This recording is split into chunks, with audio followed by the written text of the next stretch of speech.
So how do we even start as photographers to grow in that respect, other than watch your YouTube channel, of course? But where do we even start if we're suffering from creative envy, imposter syndrome, creative block, depression, anxiety, any internal struggles we have, and we pick up a camera? What do we do? What's our first step? Well, I'd roll it back a bit first. I'd say, like, I don't think that's the first step. I think that when you start out in photography, it's important to say this because I think a lot of people come to my channel and go, why the hell is he talking about this? Like, this isn't a problem. Why are we dealing with it? I just want to know what shutter speed to use. Do you know what I mean? And I get frustrated comments like, oh, you're too serious. Why are you talking about this deep stuff? And that's fine. Like, I think when you start out in photography, you're meant to just get very excited about the camera in your hand and the techniques that you can use. And that's kind of the first half of your journey, and enjoy it. You should enjoy it. Don't rush to get to meaning. You know what I mean? There's time at the start of your journey for play. Like, just take photographs because you love taking them, and make a mess and learn some lessons, and then take better ones, and do that for 8 years until you get bored of it. But I think there's like an inflection point that comes. You'll know it when you hit it, where you've learned a lot of techniques, probably too many, right? Because we can't use them all. You've got the right camera in your hand, and now you're sitting there going like, well, I've got this thing and I've got techniques to use it, but I have no idea what to point it at or what to say with it. And that's kind of when, I suppose that's kind of when your creative demons start to surface. You know, you've kind of gone through that first half. It's very exciting, but you know too much and you get this sort of, you always get a bit jaded and like, well, what's the point in all this? When you're saying, what is the point in my photography? Or what is the point in my filmmaking?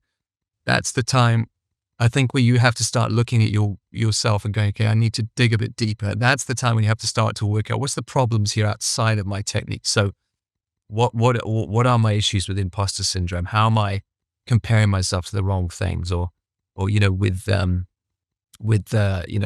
being jealous of other photographers who do the same thing I do, but they're getting more attention for it than I am. Like, those things can really kill our creative journey. I've seen too many people, especially, give up photography because they didn't get the response to their work they wanted on social media. And they go, well, I'm giving up then because the world doesn't like my stuff and I'm walking off in a huff. Like, it's really time to grab a hold of the mental side of what you're doing at that point. And I guess for me, where I've learned all that stuff is because I'm really curious about the human mind and how we're driven and what inspires us and what holds us back. And I've always kind of read a lot about psychology. That was my degree as well. So I've sort of kept up with that. And I think curiosity about human beings in general, rather than the photography books for the techniques, reading around that stuff, watching films or videos online about that stuff is great. And then pushing yourself specifically to do that with yourself, like to turn over your personality and work out, how am I wired for good and bad, and how can I get a handle on that? One of my particular pitfalls. So doing things like journaling, like I run retreats every year, and we really push them to do Julia Cameron's morning pages. I don't know if you've heard of that. But so Julia Cameron has this idea that you wake up first thing in the morning. This is from a book called The Artist's Way, and you sit down before you make a coffee or touch your phone or turn it on the TV or anything. You write 3 full A4 pages. And it doesn't have to make sense. It doesn't have to be clever, but you just brain dump whatever you were thinking, right? And as you do that every day, every morning, you're going to notice patterns that come up in your thinking and things that start to surface, and you'll work out how you're wired and what you care about, what you're afraid of and what you're angry about and all those things. And I think that self-knowledge is massive at that point. It's really important. You can't sidestep it.